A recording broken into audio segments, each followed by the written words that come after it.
Why the Buddha was the world's first true scientist.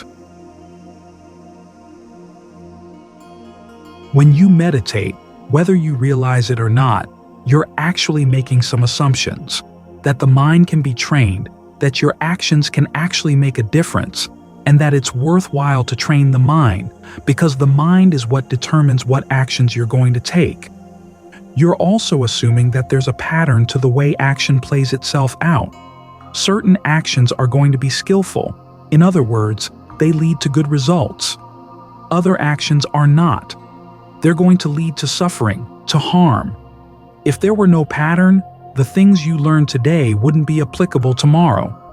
You'd never know. Meditation, trying to learn any skill, would be a waste of time because the rules could change at a moment's notice. And if your actions didn't make a difference, why are you sitting here? The simple fact that you're here meditating, trying to train the mind, means that, at least on one level, you accept these ideas as assumptions. It's like scientists. Sometimes people believe science doesn't make assumptions, that it doesn't accept anything that hasn't been proven. But that's not really the case. Scientists work with lots of assumptions.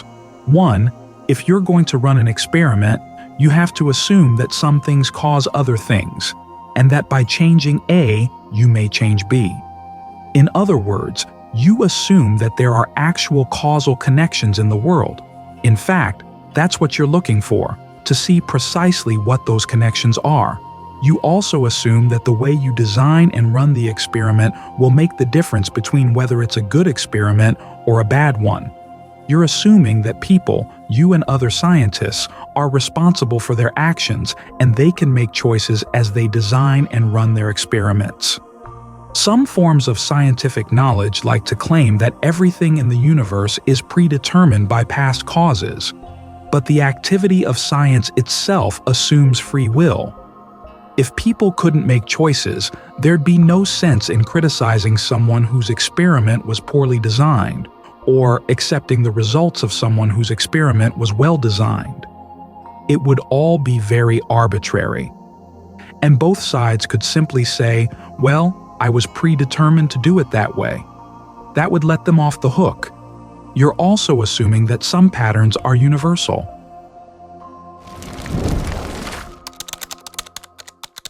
The science of meditation. I was reading recently about experiments indicating that some of the constants they use in order to calculate the size and the history of the universe seem to be different in one direction from what they are in another. That's kind of scary. Scientists like to think that the laws of physics are the same everywhere. That's one of their basic assumptions. But this experiment calls that into question. So there are a lot of assumptions you make simply by the fact that you act. Try to be aware of these assumptions, because we're going to be exploring them in the meditation. Meditation actually puts them to the test for a particular purpose, which is to put an end to suffering. You need to train the mind. You need to experiment. Now, experimenting doesn't mean simply following some rules. It means having a control and changing other things, manipulating them, and seeing if your manipulation makes a difference as measured against the control. You could sit and watch a process for years and years and years, but if you didn't do anything to the process, you wouldn't really know what the causal patterns are. You might think you see some patterns, but you can't really check them unless you've manipulated the causes and seen if the manipulation makes any difference in the effects. There's an old Thai joke about the farmer who went into a town for the first time in his life. He saw a flashing neon sign. It so happened that he saw the sign when the light was on. He walked up to it and tried to blow it out. He blew on it, and sure enough, the light happened to go out, so he assumed that he had blown it out. Of course, the way you check for that is to see if the sign comes back on again, and then see if it goes out on its own without your blowing on it, or if it goes out every time you blow on it. You've got to check things again and again and again, trying different approaches. This is particularly important as you try to get the mind to settle down. What's going to work? What's not going to work? Sometimes it's a fluke. You're sitting here, and all of a sudden everything just comes together. But you've got to figure out why. Otherwise, it's not going to come together again, and you won't know what to do. It's not just a matter of accepting that, well, sometimes the mind comes together and sometimes it doesn't. The coming together, as the Buddha said, is something you want to develop. You work on it. You bring it into being. That's what Bhavana, the Pali word for meditation, means. You bring things into being. You develop them. You work on your concentration. You see what you can do to make those moments of concentration more frequent and longer lasting. You've got to experiment. Otherwise, you won't learn anything about the processes of the mind. You can see things arise and pass away, and that's it. But the important thing about arising and passing away is trying to notice what you did to make these things arise, particularly unskillful mental states. What did you do? And what did you do when they passed away? When there's suffering, stress, what did you do to increase the stress? What did you do when the stress stopped? Then, once you think you've noticed a connection, you've got to test it again and again. Ajahn Fuang wasn't interested in hearing about things happening in your meditation until they had happened at least 2 times. In other words, he wanted you to gain a certain amount of mastery over your meditation so that you could bring these states of mind into being at will. If they were just flukes, he wasn't interested. So it's important to be clear on our assumptions as we meditate here. The idea that we're simply going to watch things, and that objective truth is going to appear when we're very non-interfering. You've got to call that idea into question, because the truth may be appearing, but how are you going to know what's connected with what? After all, causation is the basic issue of right view. Right view is not about inconstancy, stress, not self. Those are the 3 characteristics, or the 3 perceptions, for developing dispassion. Right view has a larger framework. It's all about the 4 noble truths. You're looking for the stress, trying to comprehend it until you can understand the cause. When you see the cause, you abandon it. The causal connection is what's important there. Similarly with the path. The path doesn't cause the end of suffering, but it takes you there. The image of the path is like a road going to a mountain. The road doesn't cause the mountain, and the fact that you follow the road doesn't cause the mountain, but by following the road, you get there. There's a connection between the action and the point where it leads. We're assuming that there's a pattern here. Otherwise, what the Buddha taught 2,600 years ago wouldn't be relevant anymore. Things could change at any time. But if there's going to be a path to the end of suffering that people can teach to one another, we have to assume that there's a pattern. Then, based on that assumption, we experiment. This is what's scientific about meditation.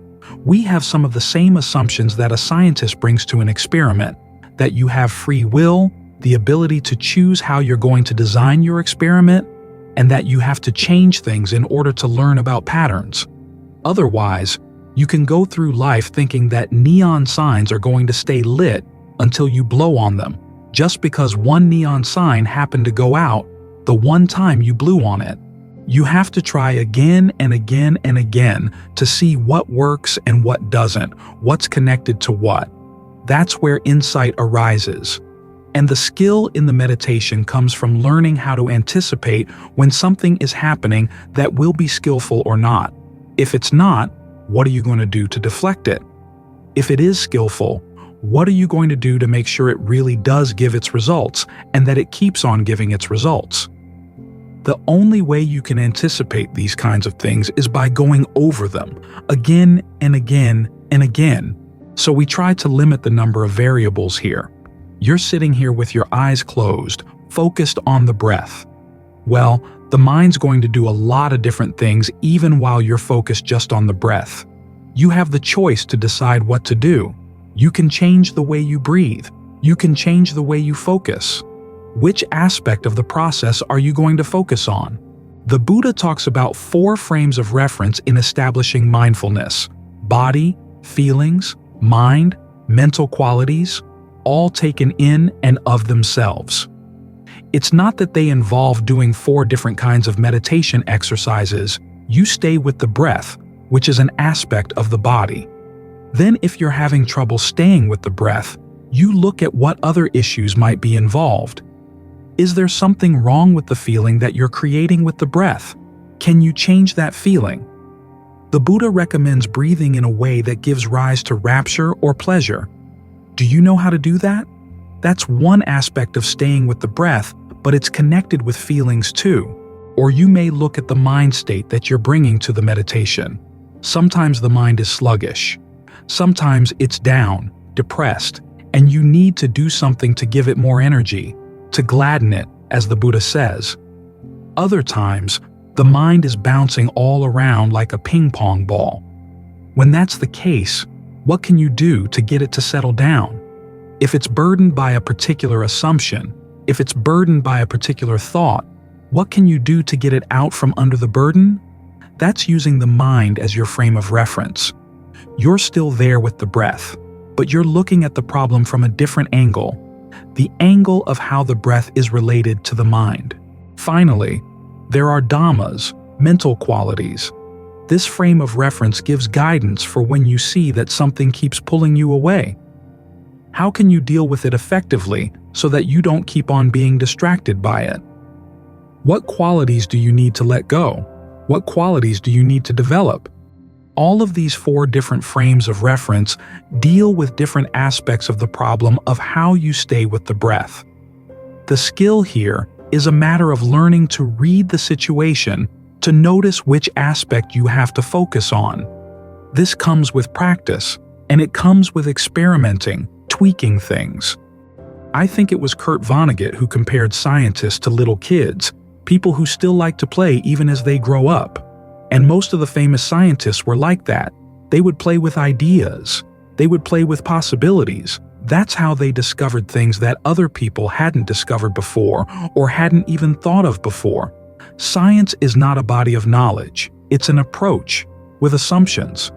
And meditation is the same. You could read all the teachings in the canon. You could read all the teachings of the Ajahns and be able to repeat them, but that wouldn't get you awakened. That's the wrong approach. What does lead to awakening is taking the Buddha's approach, which was an experimental approach based on the assumption that you can learn from changing your actions. That's actually 2 assumptions. 1, you can change your actions. 2, there are patterns that can be learned in that way. This is what makes meditation a science. The clearer you are about the fact that the approach, this experimental approach, is going to give you the knowledge, that's when the knowledge really will make a huge difference in your mind, in your life, in your entire relationship to space and time. It's that radical. So be willing to call some of your other assumptions into question, especially those that get in the way of the quest for the end of suffering, and give this experiment a try.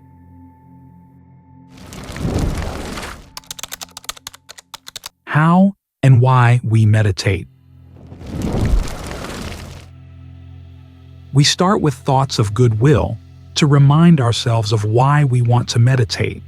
We want to find a happiness that's reliable, that doesn't harm us or anybody else. That's why we spread goodwill both to ourselves and to all beings, to remind ourselves that we're looking for a special kind of happiness.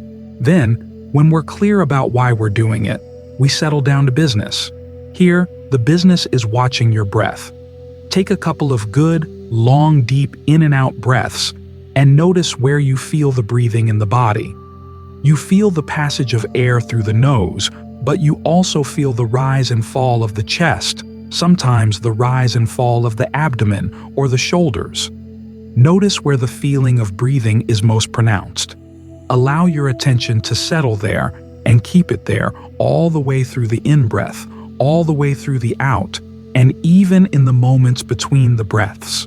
As you breathe in, notice if there's any unnecessary tension in that part of the body.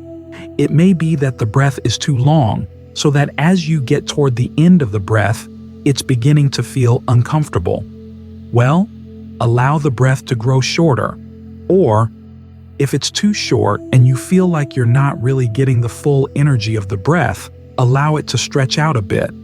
In other words, experiment with the breathing to see what feels best. If you find something that feels good, stick with it. It may feel good for a long time, or it may feel good for just a little while and then not so good anymore. In that case, try changing it again. Try to keep on top of what the body needs. The purpose here is twofold. 1, to get the mind to settle down in the present moment, and 2, to be observant. The breath is one of the few bodily functions that you can actually change consciously, so try to take advantage of that fact, both for the settling down and for the being observant. If the breath feels good and you find it interesting to notice how the way you breathe has an impact on how the body feels, that helps you to stay in the present moment. You start learning about what the breath is doing, and as you learn about the breath, you're going to be able to learn about the mind as well. Because ultimately, the breath is not the problem. The real problem lies in the mind. We all want happiness, and yet we choose to do things that can lead to pain, for ourselves or for other people. So there's a disconnect. The question is, where exactly is the disconnect and why? Sometimes it's because we don't have a very clear knowledge of what our intentions are. Or it may be because we don't really see the connection between our actions and their results. So, starting with the breath, notice what your intention is. You're here for the sake of happiness. You're here to learn how to train the mind so that it doesn't create a lot of problems. And of course, not every part of your mind is going to be cooperative. Some parts are going to wander away with other agendas. So for the time being, you just let them go. In other words, you don't have to get entangled with them. Just notice that there are other thoughts in the mind, not connected with the breath, but you don't have to follow them. That right there is an important insight. You don't have to run after everything that comes up in the mind. Then, stick with the breath as long as you can and see what impact it has on the mind and on the body. This is the part of the practice that requires some conviction. It's like making scrambled eggs. The right way to make scrambled eggs is to keep the heat really low. You stand there, stirring the eggs in the pan, and nothing seems to be happening. You feel a very strong temptation to turn up the heat to speed things up, but you have to resist that temptation. Just keep on stirring and stirring and stirring, and after a while the eggs really do begin to coagulate on the bottom of the pan. It's in the period when you don't see any immediate results coming that you need to have the conviction that the cookbook was right. It's the same with the meditation.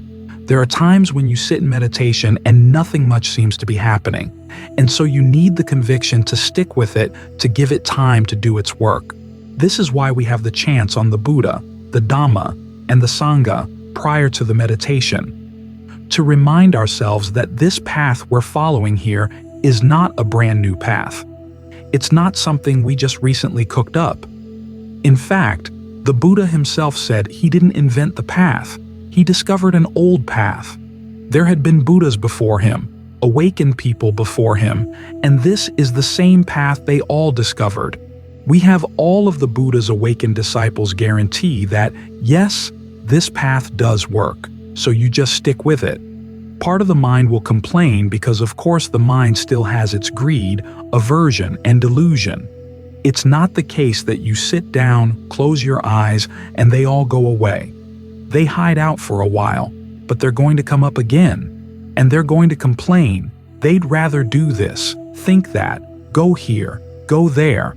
Just remind yourself that you've been following greed, aversion, and delusion for who knows how long. They do provide some pleasure, but there's usually a lot of pain that goes along with that pleasure, and they leave you holding the bag, and you've been falling for their tricks again and again and again. How about trying something new for you at least, something different? So you just stick with the breath, stick with it, stick with it. As the Buddha said, patient endurance is what burns away a lot of the issues in the mind. It doesn't solve all the problems. The ultimate problems are going to require very refined discernment. You develop that discernment from your right effort as you practice. So, to develop right effort as a beginning step, you use whatever cruder skills you have at your disposal: conviction, patience, your stick-to-itiveness. Now, that can get very old very quickly if you don't have something of interest. That's why we emphasize working with the breath. When the breath gets comfortable, the next step is to think of that sense of comfortable breath spreading through different parts of the body. When we talk of breath here, it's not air coming in and out. It's the movement of energy in the body, which is what gets the air to come in and out to begin with. Without that energy, nothing would come in and out at all. So notice, when you breathe in, where do you feel the energy flow in the body? If you're really sensitive, you find that it goes throughout every nerve in your body, from the top of the head, down to the feet, down the shoulders, down the arms, all through the torso, deep into the head, all around. There's even an energy that surrounds the body. So try to make yourself as sensitive as possible to the energy that's happening right here. If you can't feel it everywhere, focus on the areas where you can feel it, where it's most blatant. Eventually, as your sensitivity develops, you'll notice it in areas where you never sensed it before. You'll start to realize that many of the sensations you are familiar with are actually breath sensations. As with any delicate task, this takes time. But if you have something with which to entertain yourself, you find it easier to stick with the task. Here, the entertainment is actually part of the work. We've talked about working with the breath. We can also talk about playing with it. It can actually be fun. Start noticing that there are spots, say in your spine, where there's a lot of tension, but if you consciously relax the tension, a sense of flow will go through. It feels a lot more refreshing. You may find that releasing one spot of tension in the body has a chain reaction effect, so that other areas of tension in the body begin to relax as well. This is something that's fun to explore. You may notice that the way you hold your body will change. When the flow of the breath energy in the body is improved, this is going to be good for your posture, good for your health. This is medicine that doesn't cost you anything at all. And as for the work, try to spread your awareness to fill the whole body, so that eventually you'll be aware of the whole body all the time through the in-breath, all the time through the out. That broadens the range of your awareness, and you begin to see things happening in the mind that you didn't see before. They were hidden in a blind spot because the range of your awareness was very narrow. But as you allow the awareness to broaden out, you begin to see little bits and snatches of thoughts here and there. You can catch sight of the mind's decisions. Usually, in an ordinary mind, there are several conversations going on at once. You may be paying attention to one or two, but there are others going on as well. Every now and then you slip in, add a little something, and then slip right out. Then you can deny what you just did, telling yourself that you didn't do any of that slipping around at all. This is one of the reasons why we don't see the connection between our actions and the suffering we cause. There's a fair amount of denial going on in the mind, but when your range of awareness is all around like this, it's harder to maintain that denial. And it's better for you that you don't. You can begin to see what's going on, and you're in a position to do something about it. Some unskillful thoughts in the mind can hang on simply because you're not paying attention to them. When you see them clearly, it's very easy to let them go.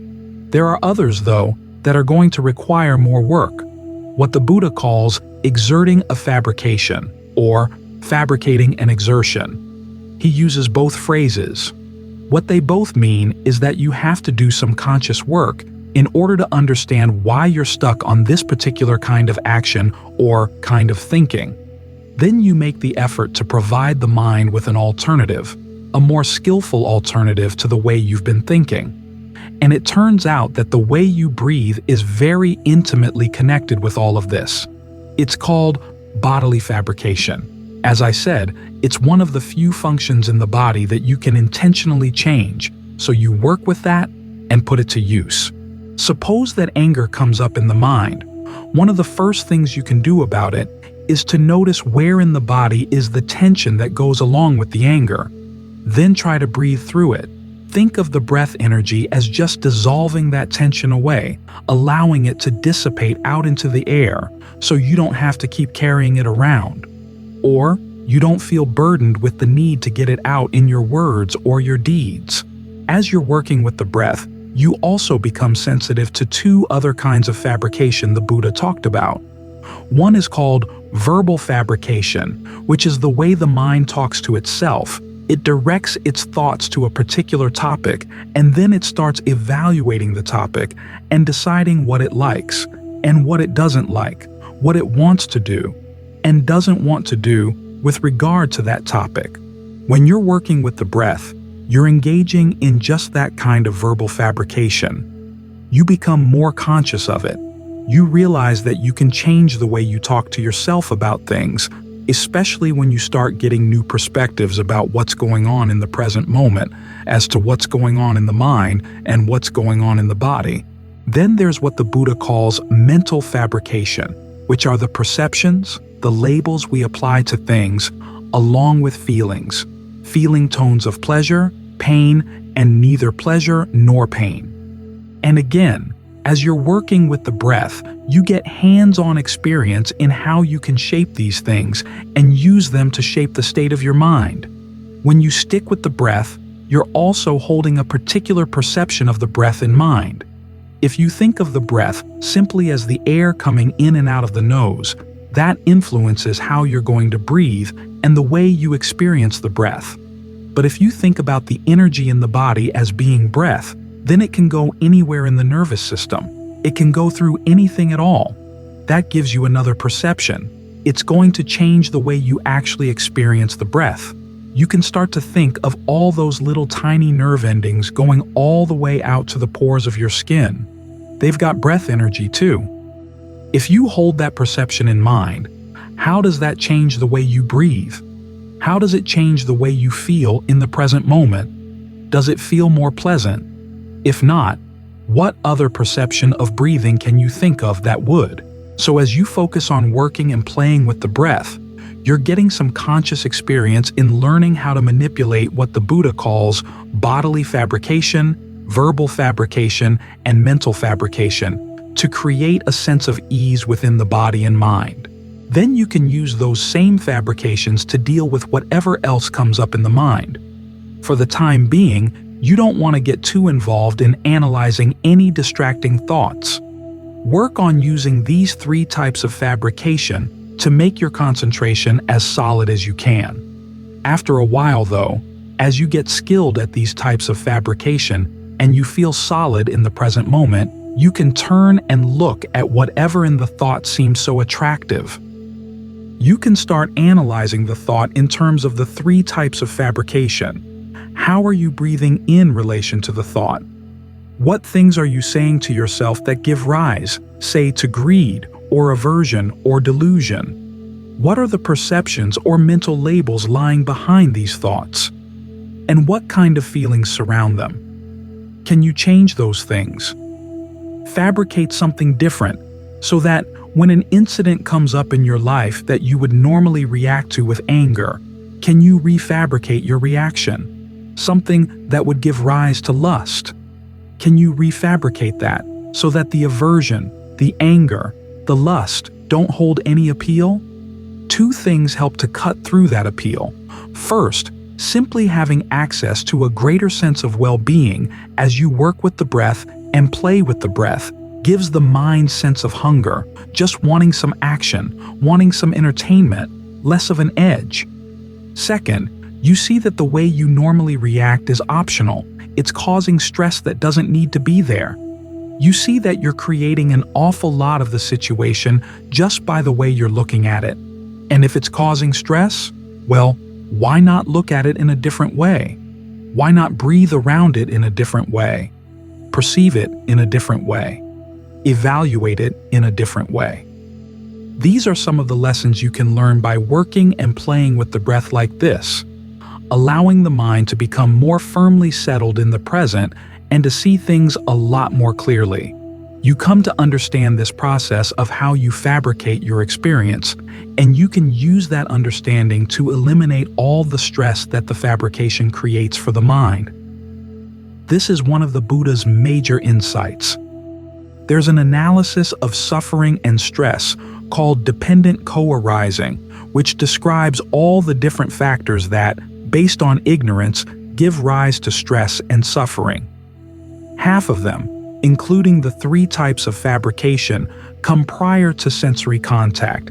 Even before you see something or hear something, the mind is already primed to create suffering out of it if it's operating under the power of ignorance. What we're doing here is learning how to bring knowledge to those processes so that we're no longer priming ourselves for suffering and stress. We're priming ourselves to put an end to it, which is in line with our original intention.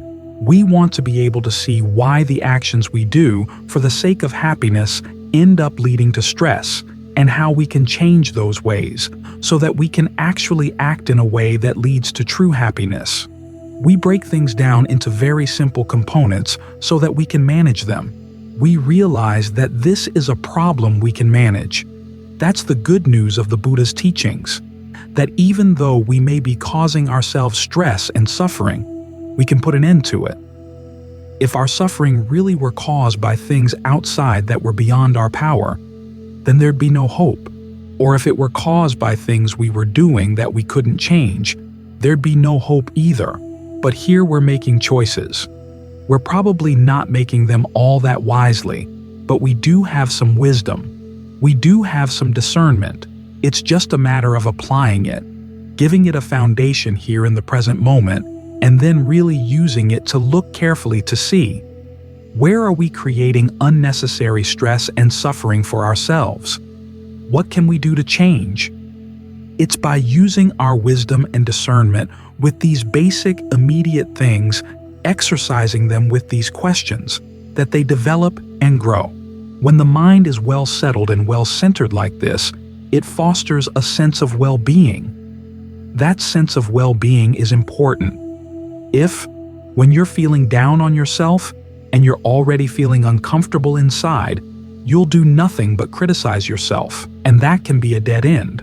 But when the mind feels at ease, with a sense of fullness and well-being here in the present moment, then you can bring up the fact that you've got some habits here that are not all that skillful, and you're in the mood to tell yourself, let's do something about them. The mind is then a lot more willing to listen and to work on the problem. So these are our basic skills. These are our basic components into which we break things down so that we can understand how we can put them back together in a better way. Then the things that we tend to cling to, the habits we tend to fall into over and over again that are leading to suffering and stress, we can take them apart. We can then put everything back together again in a better way that turns into a path that, unlike our normal life, doesn't just keep going around and around and around and around in feedback loops. This is a path that actually goes someplace that's really worth going to. And here again, this is where conviction is important. The state the Buddha described as health, nibbana, is something he can't pull out of his heart to show to us. So we're not in a position where we can wait to accept things only when we know them for sure. We have to bring some conviction to what he says. On the one hand, we have to take his word for it when he talks about the kind of commitment it requires. On the other hand, he doesn't have the role of being a God who can tell us what we have to do. But he does say he's an expert in putting an end to suffering. That requires some conviction on our part. But it's not a conviction devoid of reason. What he says is very reasonable. But to follow him requires a lot of commitment. It's a path that requires an awful lot of attention and a lot of persistence, patience. You really do have to commit yourself to this. We're working on a big problem, and it takes time and effort to break the big problem down to manageable bits so we can understand. Oh, this is why I've been doing this all along, and here's an alternative. So, the path does ask a lot, but it offers a lot as well. And if you think of the alternative, just continuing to suffer again and again in your old ways, it makes sense to give this path a sincere and serious try.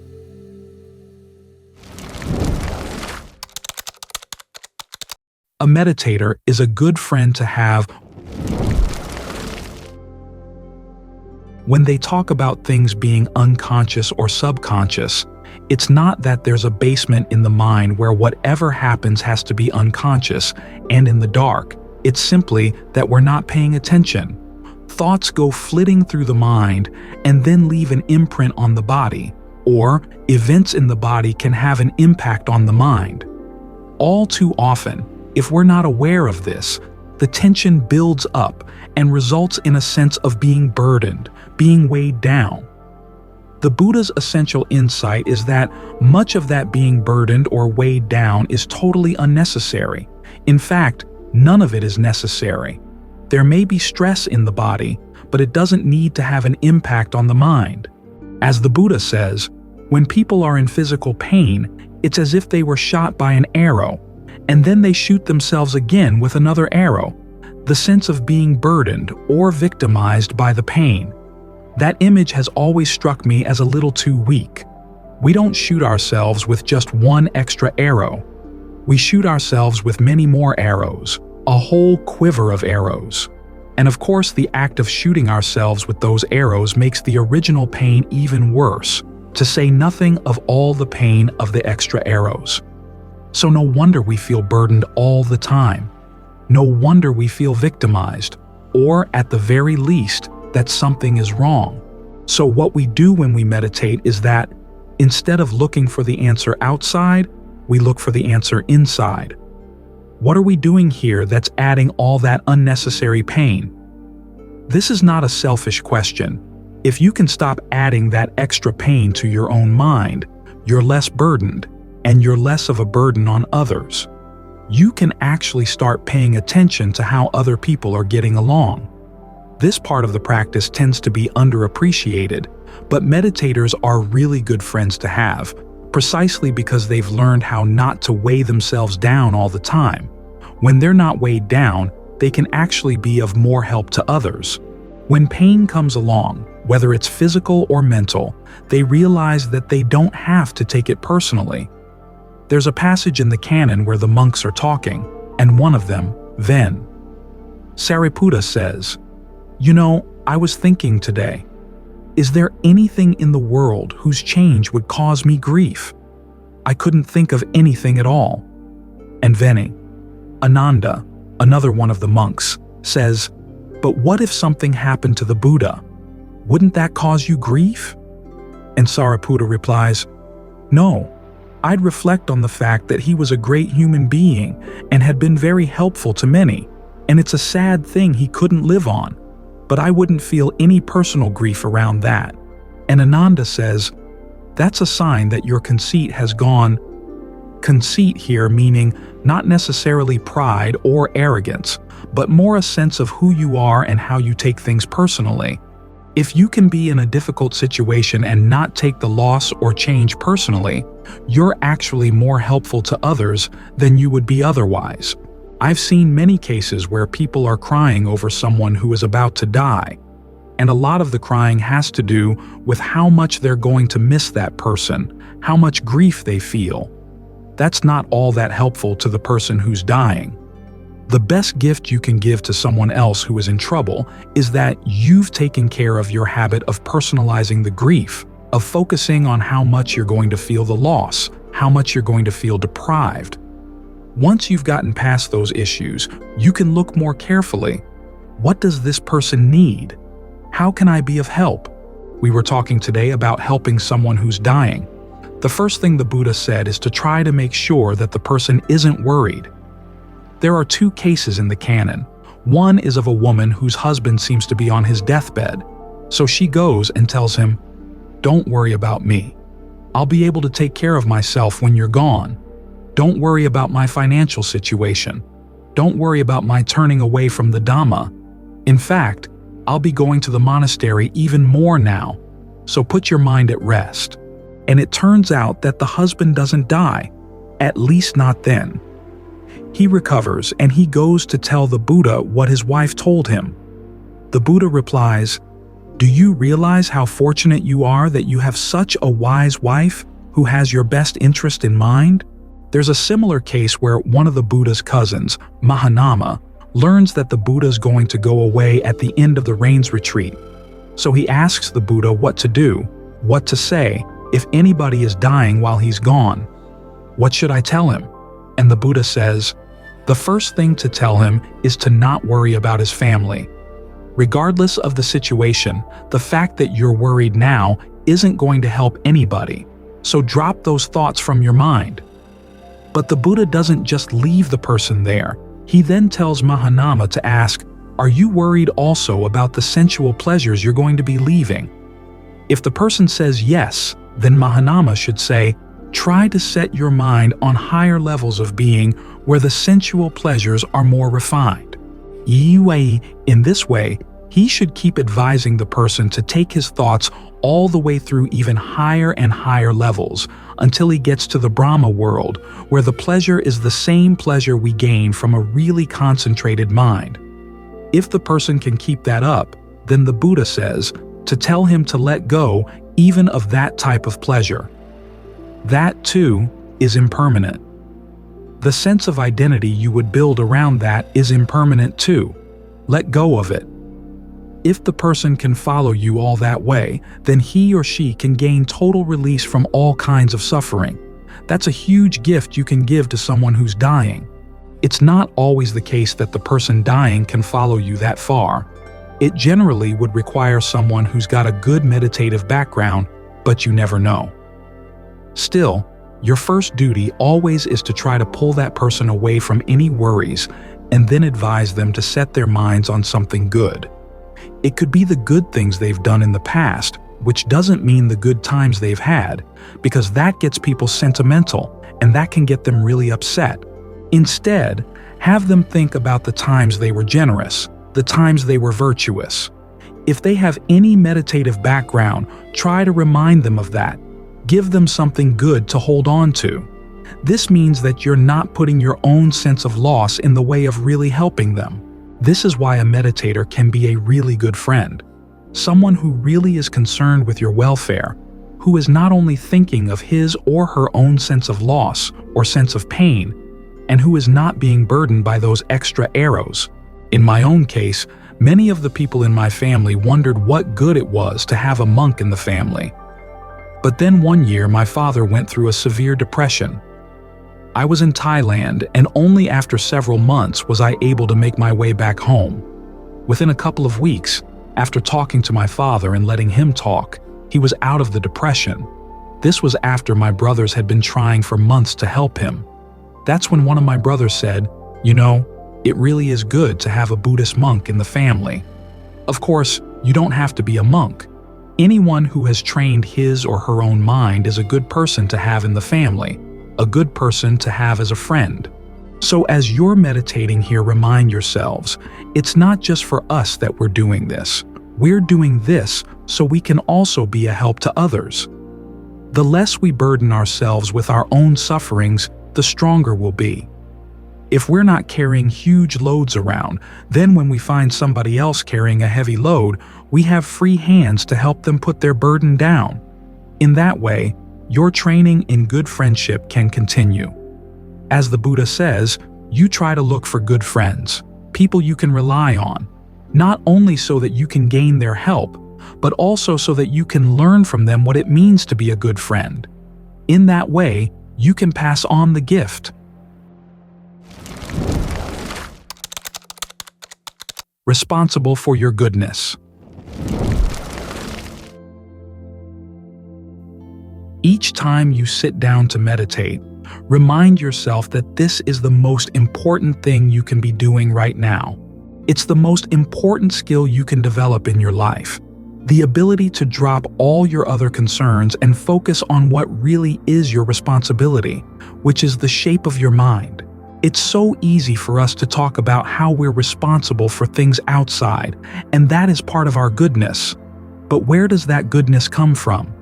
If you're responsible for things outside and yet are doing a horrible job creating suffering for yourself or suffering for other people, it's nothing to be proud of. You have to give precedence to the state of your mind so that you can take care of your responsibilities well. But the state of your mind isn't something that's going to be good on its own. It needs training. It needs nourishment, the proper kind of nourishment. All too often, we nourish ourselves with thoughts of our own importance, or thoughts of sensuality, thoughts of who knows what. And that kind of food is not necessarily good for the mind, because often those thoughts can poison whatever goodness we may have. The Buddha gives an example of someone who's practicing concentration and starts thinking about how his concentration is better than other people's concentration, and that right there spoils it. This tendency doesn't apply only to concentration. It can apply to anything else you do in life. You do it well, but then you build up a lot of pride around it. It's like taking good, nourishing food and then sprinkling arsenic or bits of rotten fish over the top. For the goodness of the mind really to be good, it has to come from within, from a sense of its own inner sufficiency, its own inner strength, its ability to nourish itself properly. And then whatever goodness it does outside will just naturally come. It's a natural expression of the mind. It's more likely to be right for the occasion and not harmful to anyone.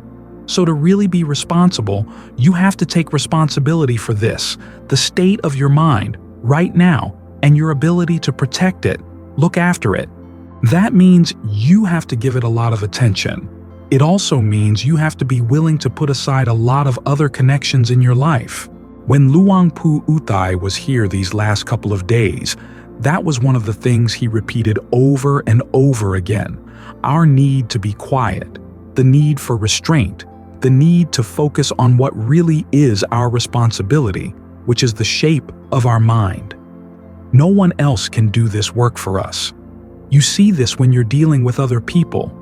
People you love are suffering, and there's something in them that you can't reach, as when someone is really, really sick, or really miserable and really depressed, and yet you just can't reach them, or someone is dying.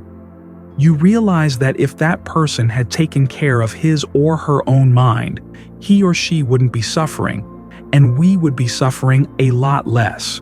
We wouldn't be worried for them.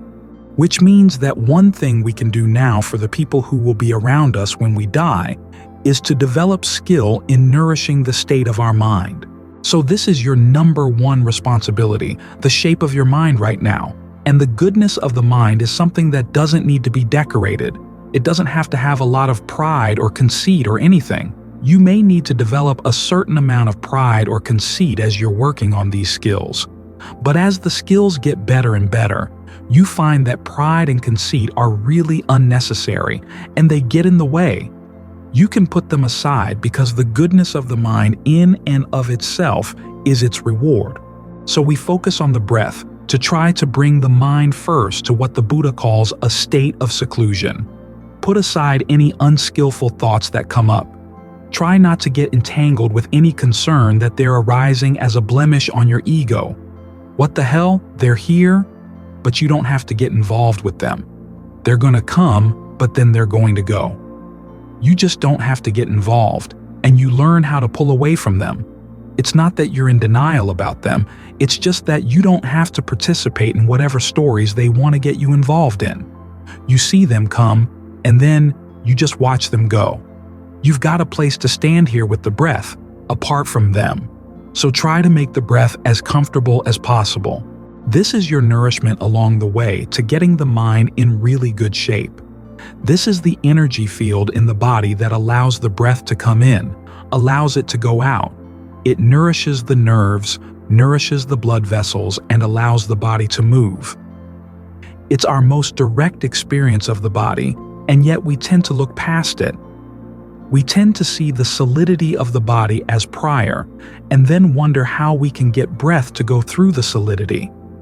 Actually, the breath is already there.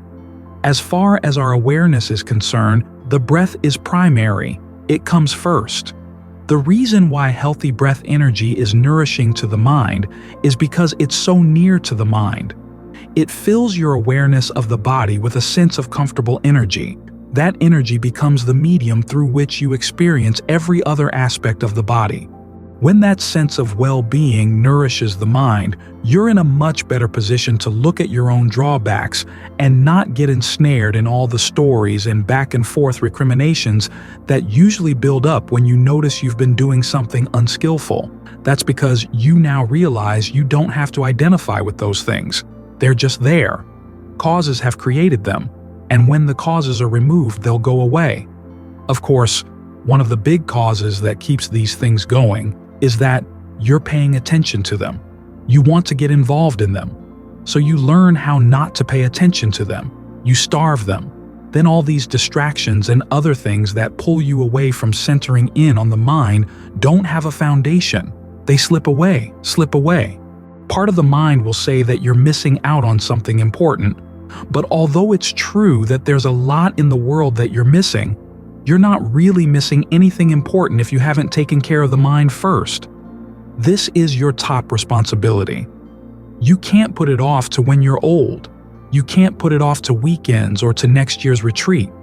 You've got to deal with it every day because the mind can create trouble every day. So you've got to keep riding herd on it. But riding herd doesn't mean that you're harassing it or causing it to suffer. You're actually giving it a sense of well-being and learning how to protect it, how to foster a sense of its value. This is where all our goodness comes from. This is where the potential for the end of suffering comes from.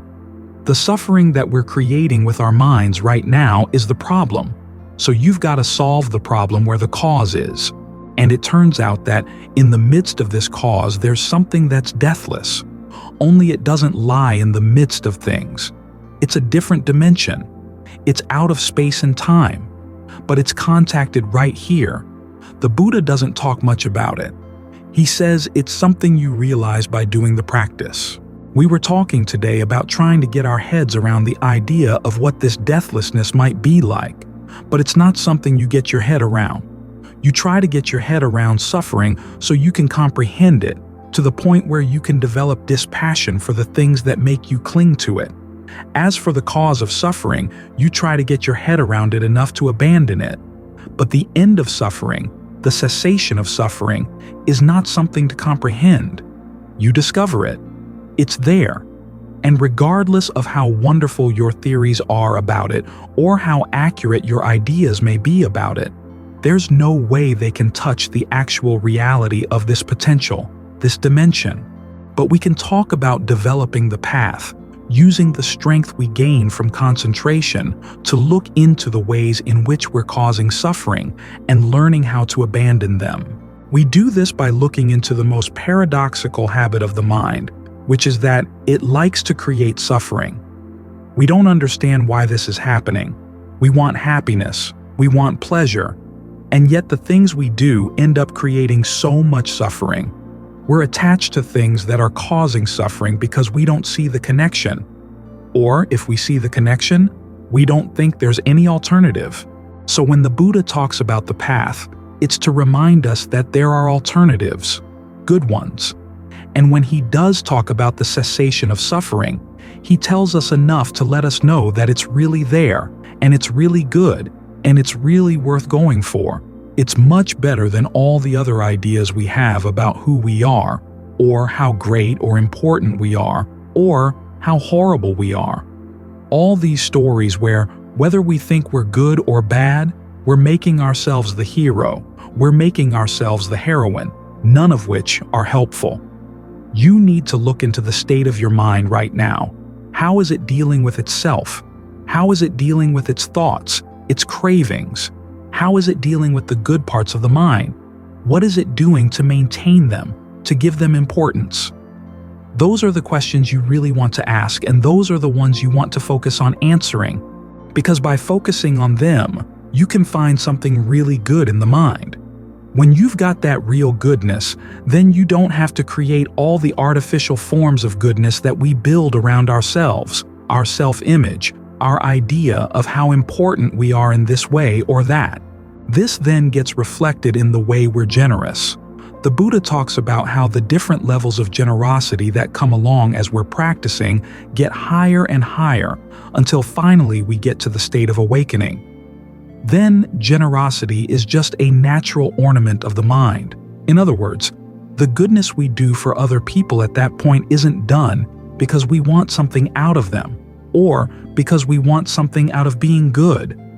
When the mind has taken care of all of its needs, when it's taken care of all of its inner responsibilities, then everything that's left is a pure gift. This is why your state of mind, should take priority. As for anything that gets in the way, anything that distracts you from this, you've got to put it aside for the time being. It's like learning a musical instrument. You have to be willing to go off and practice for hours and hours and hours by yourself. You're not playing for anybody else. It may sound like you're being selfish, but no, you're learning how to get really good at what you're doing, so that when the time comes and you actually do go out on the stage, you've got something good to offer. You've got something good for people to listen to. Like the Buddha, he left his family, and many people get upset about that, thinking he was a deadbeat dad. But you have to remember that one of the ways that a husband or father could provide for his family in those days was to go out on an expedition, go out exploring, and to come back with a treasure. Sometimes it would take years. In this case, the Buddha came back with a really great treasure, the treasure of the deathless. So even though he had to isolate himself from his family, and it did cause them some grief, he himself found it hard to leave them. Still, he knew that he had to. And when he came back, he had something that more than compensated for those 6 or 7 years. So remember this, when you find that the demands of the practice pull you away from your family or your friends, it may look like you're being irresponsible, but you're actually taking care of your number one responsibility. And when you do that, everybody benefits. Whether anybody else appreciates that fact doesn't matter. You know that this is what you've got to do.